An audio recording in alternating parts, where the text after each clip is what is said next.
sometimes even earlier than that. Do you suffer 2 or more migraines a week? Have you ever felt bloated? If you answered yes to all of these, I don't know. Go see a doctor. I'm not a doctor.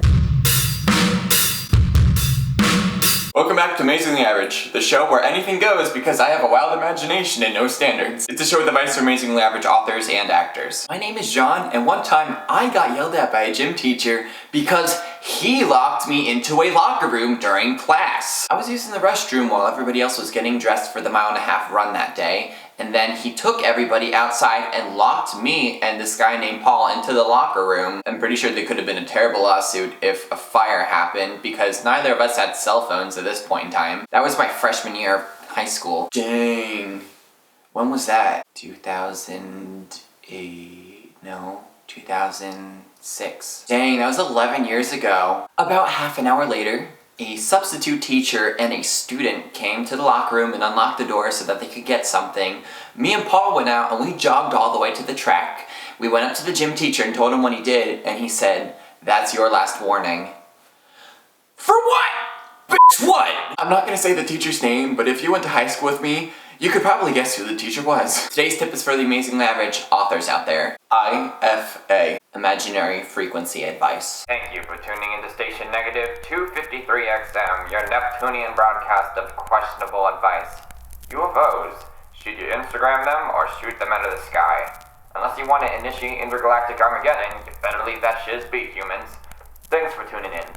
Up next, the importance of cleansing nitrogen from your atmosphere and why Earth dwellers are causing their own half-life decay. It actually stands for Interview for Authenticity. Any writer can write what they know. I told you about the importance of research in a past episode, but now I'm telling you that what you can learn from a screen or from a book can only maybe help you about halfway. If you're a white male, which is one of the largest demographics in the United States of America, and you want to write about an African American character, then you need to talk to somebody. You're going to need some insight. You can ask your friends about their experiences with racial profiling and how their function in society needs to differ a little bit from yours for them to survive. If you don't have immediate contact with a demographic or a group that you're writing about, you can watch interviews online on YouTube, the news, or on a talk show. I started to write a new book, and I decided that one of the characters was going to be a drag queen, so places where I went to look for information, RuPaul's Drag Race, and I went to a drag show, and most universities have drag performances too, so that's a place you can go if you need to write about that. If you're a man and you're writing about a woman's point of view, it usually helps to talk to a woman. I wrote a play which was only 2 female characters, so I had 2 girls critique it for me. I actually rewrote that play, I think 7 times, because I wanted to get the heart of it right. So I kept having them read each reiteration of mine until I felt like I had the most authentic one that I could, and then I submitted it. Just their feedback blew my mind. If you are writing a gay character and you're straight, about 10% of the population is gay, so you're bound to have at least one friend that could help you out. If you're writing about a refugee, don't go to a news anchor doing a report about it or something else on TV. Watch actual interviews from the refugees because they speak their truth truer than anybody else. If you're writing about a transgender character and you are cisgendered,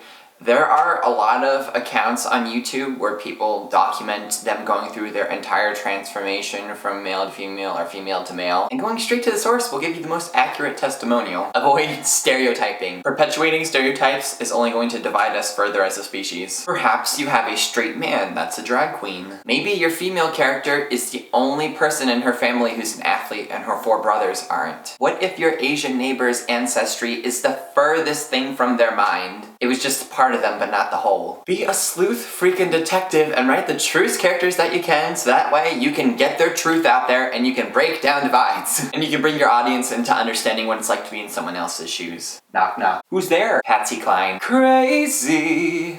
I'm crazy for feeling so crazy. Maybe I'm crazy. What a mashup. Send your questions about acting or writing in the comments below or on my Facebook or Twitter. Heck, you can even send them to my Snapchat if you want. Just please don't send any nudes. Gotten so many nudes on Snapchat. So many nudes. And now it's time for... What's in John's mug? Nectar. Ugh.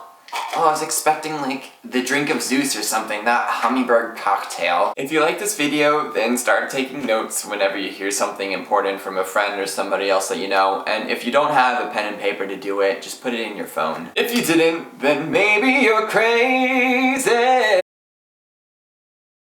Amazingly average. I am slain. These kids are all slain. If you need to interview a dweeb that got locked into the locker room by his balding gym teacher, then I'm your guy.